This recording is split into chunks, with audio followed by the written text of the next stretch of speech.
La campagne avait toujours déplu à Emma. Elle y était née, pourtant, et y avait vécu, pour ainsi dire, toute sa vie. Bien qu'elle n'eût que 27 ans, son visage, comme effondré sous le poids d'un trop grand chagrin, s'apparentait en certains points à celui d'une femme d'un âge déjà avancé. Née de parents fortunés, elle avait hérité d'une somme qui, en plus de la grande demeure familiale dont elle était maîtresse désormais, lui garantissait une existence libérée des préoccupations financières. En somme, Emma, dont la beauté avait certes tari, possédait tout de même deux choses qui dussent contribuer à sa tranquillité d'esprit. Un patrimoine et, surtout, de bons amis qu'elle voyait jadis régulièrement. Pourtant, la jeune femme qui vivait seule dans cette grande demeure ne se levait jamais matin sans verser une quantité de larmes qui eût suffi à remplir une bassine. Plusieurs facteurs devaient contribuer à ce chagrin qui n'en finissait pas de s'enfler, comme une tumeur que l'on eût refusé de traiter. La mort de ses parents l'avait affectée au-delà de toute imagination, son père ayant suivi sa mère dans la tombe à quelques jours seulement d'intervalle. Ils avaient disparu il y a 5 ans, déjà, mais elle ne put jamais secouer ce malheur, que le temps parvenait d'ordinaire à chasser, bien qu'il laissât sous son séant cette empreinte, ce fossile que l'on nomme mélancolie. Sa fortune, aussi, la terrorisait. Jamais elle ne se sentit légitime de posséder autant. Malgré sa discrétion, il lui semblait que les gens autour d'elle, bien qu'ils fussent peu nombreux, savaient et la jugeaient, elle qui n'avait jamais travaillé et pour qui le terme labeur ne devait pas avoir de sens. Enfin, comme elle triait les affaires de sa défunte mère, un soir de décembre, elle mit la main sur un journal, dont la lecture la terrifia à un indicible degré. Dès lors, elle ne fut plus elle-même, comme si quelque entité, s'étant infiltrée dans sa chair, avait élu domicile dans les mailles de son âme. Elle se réveillait de plus en plus tard, semblant trouver son seul plaisir dans la compagnie de ses draps tièdes. Autrefois, au temps du petit déjeuner, elle allait trouver Berthe, sa domestique, qui servait déjà sous la direction de ses parents et qui l'avait connue alors qu'elle n'était qu'un nourrisson. La simplicité et la sagesse de la vieille bonne, toujours calme, d'humeur toujours égale, abondant de tendresse et de prévenance à son égard, la rassuraient et égayaient sa solitude. Surtout, elle lui contait les aventures de son défunt mari, marin de profession, qui avait, toute sa vie durant, arpenté les océans, ne touchant terre qu'en de trop rares occasions. Emma était toujours fascinée par ces histoires et paraissait occulter toutes les difficultés et les souffrances inhérentes au métier de marin pour ne conserver que les fantasmes romantiques d'une mer sans limite et du voyage vers des terres lointaines. Elle avait pour Berthe un amour presque filial. Elle lui rendait ses délicatesses et veillait à ce que son service ne fût jamais pour elle une contrainte. En somme, elle lui ouvrait les bras et la considérait moins comme une domestique que comme une grand-mère, une confidente. Mais depuis quelque temps, la présence de Berthe, qu'elle n'aurait pourtant chassée pour rien au monde, l'exaspérait. Emma s'isolait, perdait goût aux promenades, aux lectures, à toutes les activités qui la divertissaient autrefois. Souvent, au cours de ces après-midi qu'elle passait au cœur de sa chambre, feuilletant le journal de sa mère qu'elle repoussait avec une expression de dégoût pour le mieux reprendre ensuite, elle aimait à s'approcher de sa fenêtre, au dernier étage du grand manoir. D'ici, elle regardait la campagne d'un œil vide, paraissant scruter l'horizon à la recherche de quelque chose qui ne se présentait pas. Alors elle baissait la tête, se penchait par la fenêtre et contemplait l'espace qui la séparait du sol. Combien la perspective de ce plongeon lui semblait bon. Et elle jouissait de ce désir en secret, se persuadant cependant qu'il lui fallait mériter une telle mort, que l'action même d'achever son existence devait être le sacre d'une œuvre que, loin d'accomplir, elle n'avait pas encore commencée. Son caractère, dès lors, changea presque tout à fait. Elle devint irascible. Elle s'abîmait des heures durant dans la contemplation muette d'un tableau de Gaspard David Friedrich. Voici ce qu'elle voyait. Des hauteurs d'une falaise, sous une arche formée par l'alliance de deux arbres biscornus, se tenaient 3 personnages, une femme et 2 hommes. Les falaises de craie s'ouvraient comme une fenêtre sur un vaste océan. L'un des hommes s'était approché du bord et rampait en contemplant l'abîme. L'autre, à sa droite, accoudé à un arbre, interrogeait l'horizon. La taille serrée dans une robe rouge, la femme, assise près du 2e arbre, pointait quelque chose du doigt. Bien que chaque élément, chaque détail de l'œuvre lui semblât d'une beauté funeste, ses yeux glissaient toujours au fil de l'eau et, lentement, mus par de profonds soupirs, rejoignaient la ligne d'horizon pincée entre ciel et mer. Quelque chose, à la jonction de l'infiniment grand et de l'infiniment beau, la fascinait. Ce tableau qu'elle admirait devenait réceptacle de ses rêves et de ses conjectures. Il lui parlait, et elle lui répondait sans toutefois prononcer une parole. En un mot, il devint un maître, auprès duquel elle venait chercher les seules nourritures spirituelles dont elle pouvait se repaître. Son téléphone sonnait souvent. Elle n'y prêtait pas attention. Ses amis, soucieux d'avoir de ses nouvelles, essayaient de la contacter, mais elle éprouvait un plaisir malséant à les ignorer, à les savoir inquiétés par son silence prolongé. Sa meilleure amie vint un jour frapper à la porte du manoir.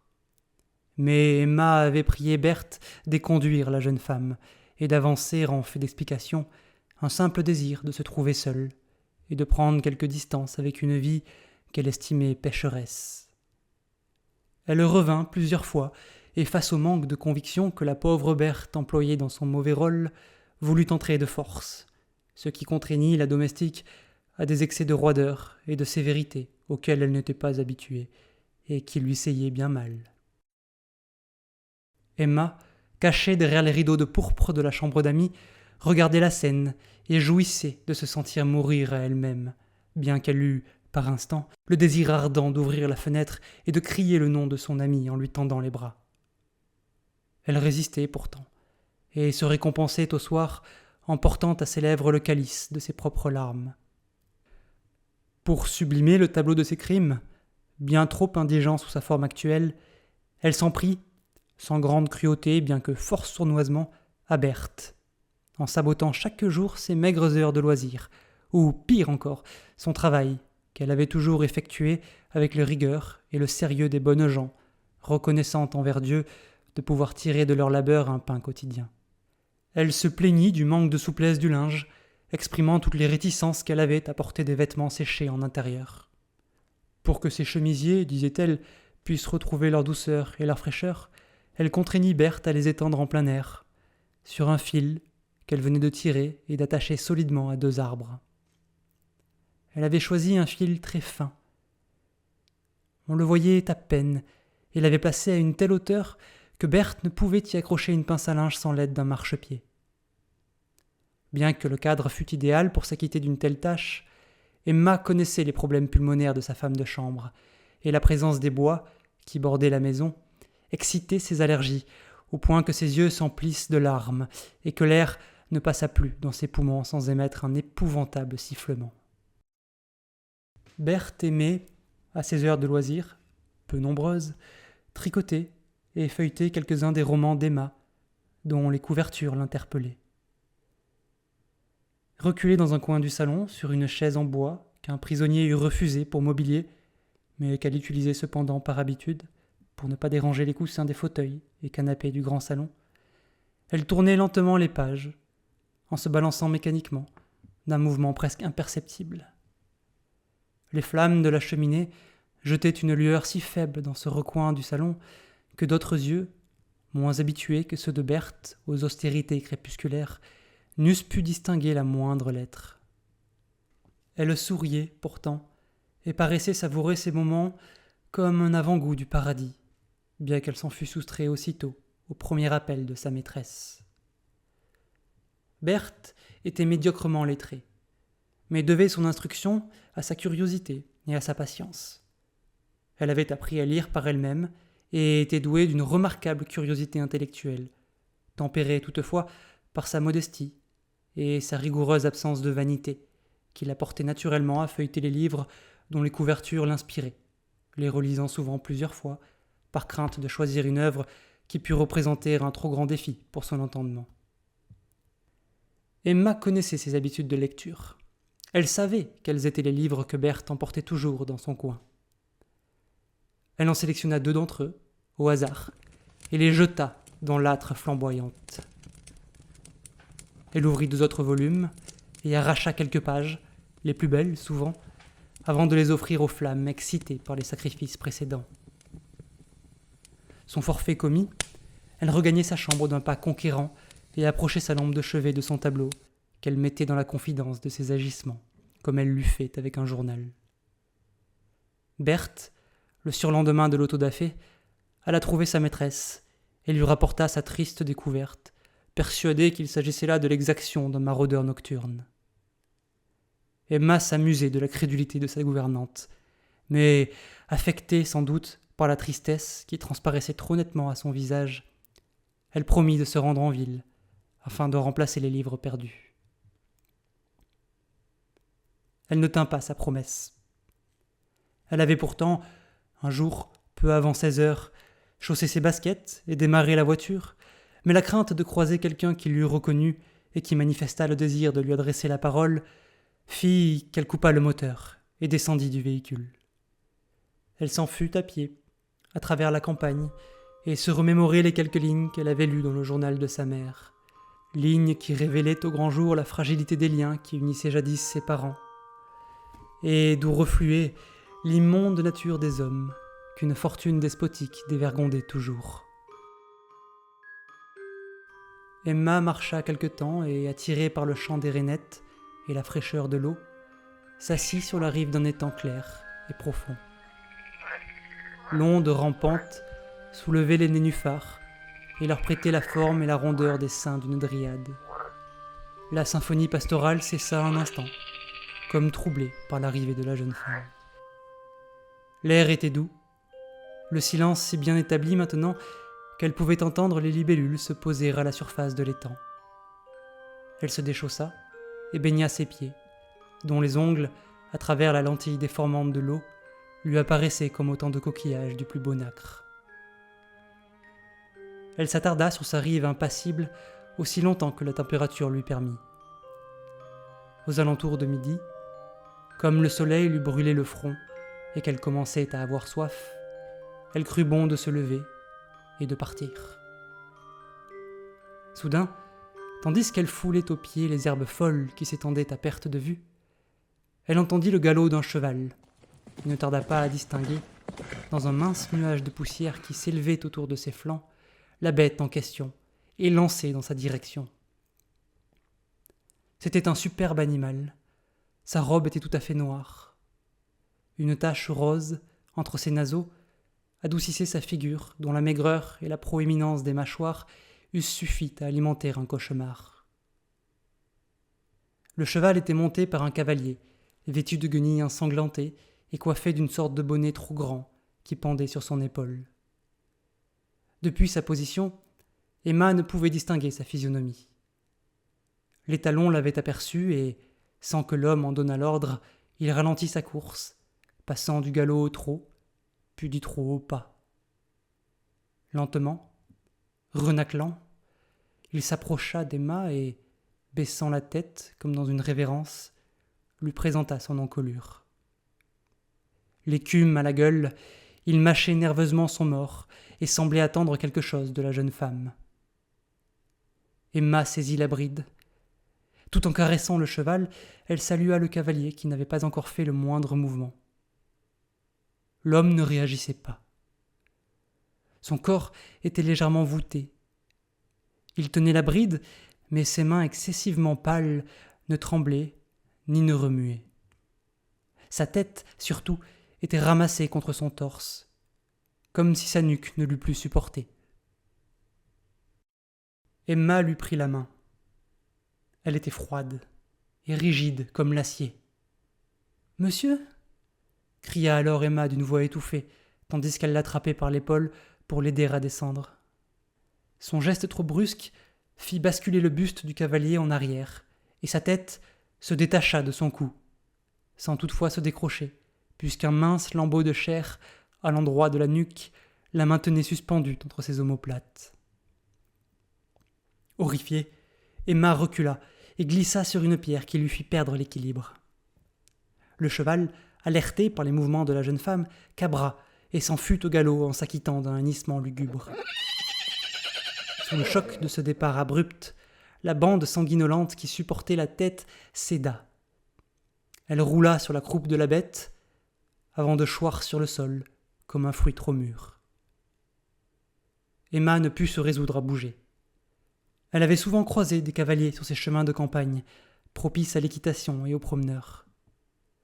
À moins de 2 kilomètres à l'est, se trouvait un centre équestre, tenu par une famille de Parisiens dont les manières avaient longtemps déplu aux natifs de la vallée, mais qui, à force de patience et par le truchement de leurs poneys, qui plaisait aux enfants, purent prétendre à la prospérité. Sans doute ce cheval qu'elle venait de croiser était un des leurs, et le cavalier un de leurs clients. La lumière du soleil, réfugiée derrière le rempart de sapins à l'ouest, périclitait déjà. Étirées sur le tapis d'herbe que souffletait le zéphyr, les ombres des conifères dansaient sur le sol, comme des spectres sous la lune. Emma, toute frissonnante, se releva et observa un instant le chef sanglant qui ballottait parfois sur son coussin d'herbe. Une partie d'elle lui commandait de fuir, d'alerter les autorités, mais une autre, plus subtile, plus insidieuse, lui sommait de s'approcher du membre inerte et de plonger son regard dans ses yeux écarquillés qui ne voyaient plus. Elle s'avança et, sans grande hésitation, posa le pied sur le sommet de la tête qu'elle culbuta, afin d'en apprécier le visage. C'était celui d'un jeune homme, beau de surcroît. La récente marque de la mort n'avait pas encore gâté l'éclat de ses yeux, et sa bouche, bien que maculée de sang, présentait encore la fraîcheur de l'adolescence. Elle fut frappée, indignée presque, de ce qu'un tableau aussi macabre ne lui inspira pas le plus profond dégoût. Au contraire, elle éprouvait une attirance, pour ainsi dire, contre nature, envers cette tête désolidarisée de sa base. Ses genoux plièrent, et elle la souleva par une touffe de cheveux, exactement comme elle l'avait jadis vu faire aux ennemis des barbares dans ces films historiques d'une grande violence. La bouche du garçon s'ouvrit tandis qu'elle soulevait sa tête pour l'inspecter de plus près. Elle scrutait chaque détail de sa physionomie. La bouche, le nez, les yeux, les rides du front, le cou aussi, d'où tombaient parfois des larmes de sang. Sans s'en rendre compte, elle approchait son visage au point que son nez affleurait à celui du feu cavalier. Sans doute comprit-elle tout ce que son geste pouvait avoir de malséant, car elle laissa tomber la tête et, avec un gémissement qui empruntait son caractère aux sanglots, s'enfuit en courant en direction de son manoir. Cet effort physique l'épuisa, si bien qu'elle se laissa tomber sur son perron, depuis trop longtemps rongé par la mousse. Berthe, comme à son habitude, avait laissé le panier garni de linge propre au pied d'un cyprès, le temps pour elle d'aller cueillir quelques fleurs, souvent des roses, pierre angulaire de la décoration florale du logis. Près de l'étendoir, Berthe avait placé, en fait d'escabeau, une souche d'arbre, laborieusement roulée depuis la réserve de bois à l'arrière de la maison. Le fil, qu'Emma avait installé la veille, réfléchissait les derniers rayons du jour, comme l'ouvrage d'une araignée trempée de rosée. Mais un détail en particulier attira son attention. Le fil diaphane était brisé en son milieu, et il brillait une lueur rouge aux 2 extrémités flacides. Emma se leva et s'approcha. À ses pieds, à l'endroit même où rougissait le fil, elle observa quelques taches cramoisies qui formaient, un peu plus loin, une véritable traînée que l'on pouvait suivre sur une grande distance. Emma s'accroupit et s'assura, par le toucher, de la nature du liquide. C'était du sang, bien qu'elle refusât d'abord de l'admettre. C'est en inspectant la section rougie du fil, où pendaient de minces lambeaux bruns, qu'elle admit la réalité de la situation. Elle s'élança, éperdue, par le chemin ouest, celui-là même dont elle avait suivi les inflexions plus tôt dans la journée. Elle appliquait son regard à chaque recoin du terrain, augurant le pire, car elle savait déjà au fond d'elle ce qui s'était passé ici même quelques minutes plus tôt. Lorsqu'elle découvrit les traces de sabots, profondément imprimées dans la terre meuble, elle s'écroula, incapable de supporter le poids de ses péchés qui pesaient sur ses épaules comme deux gargouilles obsédantes. Quelques 10 minutes plus tard, Berthe, qui revenait les bras chargés de fleurs, la trouva gisant sur l'herbe, abandonnée à son désespoir. Elle se préoccupait bien trop de sa maîtresse pour remarquer les traces de sang sur le sol ou l'état de l'étendoir à linge. Elle lui fit respirer des sels de pamoison qui lui rendirent, sinon sa vigueur, du moins quelques couleurs, puis l'escorta jusqu'au salon, bien qu'il fût plus approprié d'utiliser le verbe porter, car Emma ne tenait plus sur ses jambes. La jeune femme, inerte sur le canapé du grand salon, restait sourde aux interrogations de Berthe, dont les doigts et les poignets, à force de friction, lui causaient de vives douleurs. La pauvre Berthe, qui redoutait un mal plus profond, l'éclosion d'une maladie qui pût compromettre la santé de sa maîtresse, voulut appeler un médecin. Emma, comme extirpée de la tombe par la soudaine décision de Berthe, se récria. Elle mit tant de soin à rassurer la gouvernante que celle-ci abandonna finalement son dessein, bien qu'elle demeurât aux côtés d'Emma, lui appliquant des gants frais sur le front, lui tâtant le pouls, lui apportant des décoctions dont elle avait le secret, bref, la couvrant d'une infinie prévenance, cela jusqu'aux heures froides de la nuit. Finalement, Emma recouvra ses esprits, au point qu'elle souriait, et décorait Berthe de toutes ses plus blanches excuses que Berthe, loin d'accepter, ne comprenait pas, et interprétait comme une rechute de son mystérieux mal. Cependant, le sommeil les gagna, et si Berthe n'eût pas éprouvé la moindre difficulté à veiller, la jeune femme, elle, voulut retourner à sa chambre. Comme elle marchait de long en large dans le salon, feignant une tranquillité d'âme que ses mouvements désavouaient, elle manifesta à plusieurs reprises son désir de se trouver seule, et Berthe, la mort dans l'âme, n'eut d'autre choix que de se plier aux ordres. Cette nuit-là, Emma épuisa toute son attention sur ce tableau qu'elle avait si souvent contemplé. Elle crut y distinguer des formes nouvelles, y lire des prophéties insensibles au doute, et surtout, elle y vit une beauté suprême, qui lui semblait une réponse aux questions qu'elle n'osait se poser, sachant d'avance qu'une vie ne pouvait suffire à leur éclaircissement. Pour la première fois, elle sentit viscéralement qu'elle avait embrassé, plus qu'un savoir véritable, la certitude même.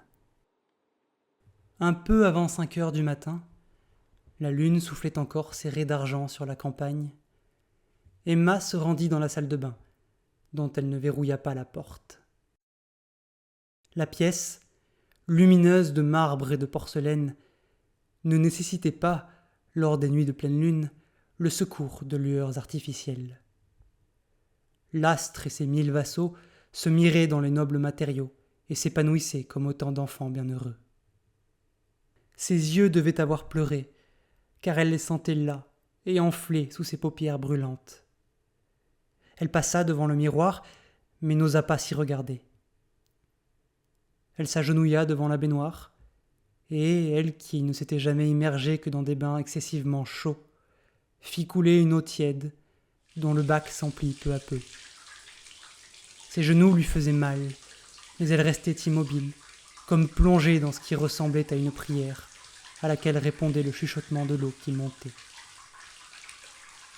La baignoire pleine, elle ferma la vanne et, sans se relever, plongea son regard dans son propre reflet, qui flottait à la surface de l'eau comme un étendard. Son visage était gonflé et semblait même tuméfié par endroits, particulièrement aux alentours des yeux. Qui l'eût regardé à cet instant eût songé à une femme abusée.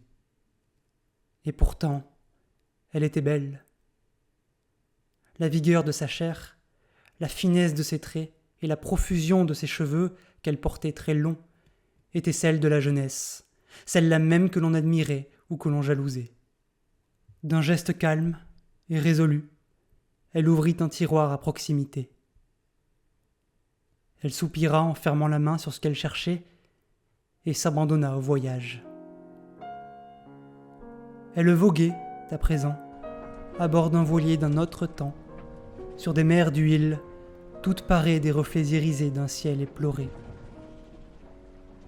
Les flots paisibles léchaient la coque de son navire, dont les voiles extraordinaires s'enflaient par la grâce d'un vent insensible. Un soleil rouge tombait sur l'horizon, où se dessinait ce que son esprit prit pour une porte. Combien lui semblait-elle large, bien trop large. L'air était plus doux, et bientôt ses pensées, ses peurs, ses joies s'abîmèrent dans un ravissement soudain de l'âme.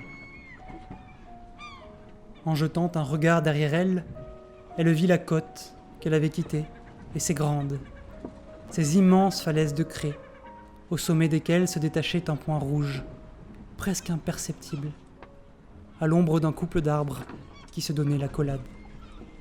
Emma souriait et, comme elle sentait le sommeil la flatter, ferma les yeux. Berthe s'était levée très tôt au lendemain de l'accident.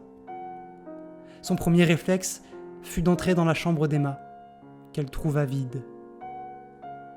Elle fit le tour de la maison, criant son nom dans toutes les pièces, sans obtenir de réponse. En ouvrant la porte de la salle de bain, elle découvrit le corps, déjà livide, baignant dans une eau rouge, affreusement épaisse.